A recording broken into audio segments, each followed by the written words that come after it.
Баршаңызға сәлем достар, сіздермен бірге Жансая. Бүгін сіздермен сүтті қыз тортын дайындаймыз. Ол үшін бізге бөлме температурасында тұрған сары май және 2 жұмыртқамызды сары майдың үстіне салып, оның үстіне 8,5% су жоңқамызды құямыз. Мен осы ыдыстың ішіндегінің барлығын қостым. Егер көбірек қаласаңыздар, тағы да кішкене жартысын қоссаңыздар болады.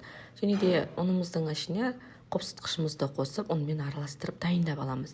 Жаңағы қоспамыздың барлығын жақсылап миксерлеп аламыз. Оның үстіне дайындалған қопсытқыш қосылған ұнымызды салып, жақсылап миксерлейміз. Ұнымыз шашырап кетпес үшін миксермен бірінші осылай араластырып алғандарыңыз дұрыс. Біздің қоспамыз осылай қатты қою емес, қатты сұйық емес болу керек, және пергаменттің қағазға осылай домалақ пішінде құйып шығамыз. Міне біздің жайып барлығын дайындап қойдық. Енді 180 градуста пеште пісіріп аламыз.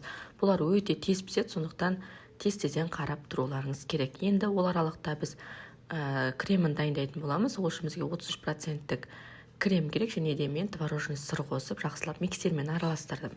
Біздің піскен қамырларымыз пергамент қағазында осылай оңай алынады, және де әр бөліктің ортасына 3 қасықтан немесе 4 қасықтан крем жағып шығасыздар.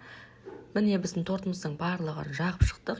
Холодильникке жарты сағатқа қойып қойған тортымыздың үстіне ерітілген шоколадымызды жағып шығамыз. Өздеріңіз қалаған шоколадтарыңызды жақсаңыздар болады. Мен бұл жерде Орео шоколадын қолдандым. Өте әдемі, дәмді болып шығады. Міндетті түрде жасап көріңіздер. Арнаға тіркелмеген болсаңыз тіркеліп кетіңіз. Мен сіздер үшін торттың ортасын кесіп, қандай биіктікте, қандай көлемде шыққан барлығын кесіп көрсетіп жатырмын. Міндетті түрде жасап көріңіздер. Өте дәмді, 100% оригинал рецепт. Үй жағдайында барлығы қолжетімді бағада, міндетті түрде жасап көріңіздер. Ас болсын.